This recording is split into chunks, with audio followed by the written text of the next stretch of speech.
Greetings. I didn't think I would have to make another video about how insane people are becoming about using anecdotes to justify a narrative of higher inflation, and not because they are benefiting from selling the inflation narrative, like someone like Peter Schiff does, but because they're desperately looking for a way to be unhappy and stressed out, simply because it would take too much work to look at actual data about the facts.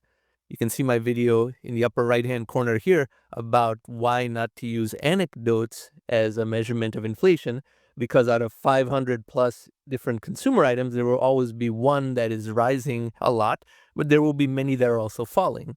Only the index matters, as I speak about on this channel. Now, the viewers of this channel are much more intelligent than the average person, of course, but one thing that you've seen in the news is this hysteria about the price of eggs being a staple food. And this is the amount of media mention about the price of eggs in the United States. Nobody really cared about it much over this 5-year period until recently, where you got a certain amount of hysteria that the media created about the price of eggs. Now, of course, this is Google Trends that only looks at search terms, and this might lead you to think that something truly astonishing had occurred. But now let's look at the real data. This is the average price of eggs, grade A, large, cost per dozen in U.S. city average from the Federal Reserve, going back to 1980, so 43 years. Look at how it was flat for 20 years, then it started to rise. And this is a logarithmic scale that I chose, of course. It started to rise. Then there was a big fall. There was an egg bonanza from 2016 to 2021. If you like omelets and eggs, then eggs are very inexpensive, and now it's risen this much. Now, number one, is this really a dramatic rise within the historical context? If you're going to cherry pick this rise as being steep, what about the 20 plus years during which it was flat? The compound annual growth rate over this entire series of 43 years is virtually nothing, number one. And number two, I am certain it's going to fall very quickly, just like it did before. Remember when they were talking about framing lumber being super expensive, and then framing lumber fell, so that became the anecdote that is no longer used. They first used framing lumber, which you can see in this video up here about my analysis of that. Then they used butter. Now they're using eggs. Next month it will be something else. Is this now the level that the game has sunk to, that you find an anecdote of one thing that's rising, ignore everything else that is not rising, ignore the concept of an index or a composite basket of goods, and start screaming about inflation? And here's the thing about eggs. You should eat pasture-raised eggs, of course, not the factory-produced eggs. And pasture-raised eggs do cost 2.5 to 3 times as much as those factory-produced eggs. That is a different tangent about health and nutrition. But even so, how many eggs are you really eating? If a dozen eggs costs $4.25 now, are you really eating more than 4 eggs a day? Even 4 eggs a day is a lot. That's 28 eggs per week. Unless you are a bodybuilder or a sumo wrestler who is also on a tight budget, I cannot see eggs being a significant percentage of your income. And if eggs became cheaper, would you really eat much more of them? Let's say eggs fell back to the 2020 or 21 price of $1.50 per dozen. Are you going to eat omelets much more often? Now, here's the problem. The inflation narrative is not specific to conservatives and libertarians in the US, but they have made it their narrative and therefore come across as even less intellectual than before. At one time, it seemed that conservatives formed their opinions based on verifiable data, and that it was the leftists that were more emotional about using anecdotes to push a narrative. But conservatives have now devolved to the same anti-intellectual culture. But even worse, conservatives are always on the losing side too. And that's why the media can start to scare people about the price of eggs, and the conservatives, who on one hand seem semi-aware that the media is rigged against them, they happily go along with whatever the media tells them to get hysterical about.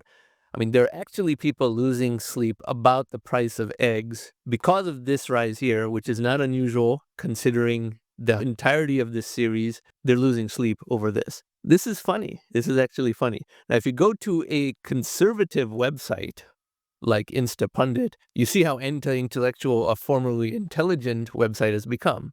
This is Instapundit, and I just have done a search for eggs. One word, eggs. Okay, one person complaining about eggs were $1 a dozen. That's fine. How Colorado's cage-free egg law could impact prices. Why are eggs so freaking expensive by Ed Driscoll. This is a multi-blogger website, remember, so it's not just one person who is obsessed with eggs. This is ridiculous. Eggs now hottest item to be smuggled from the US to Mexico. I highly doubt that's being done in volume.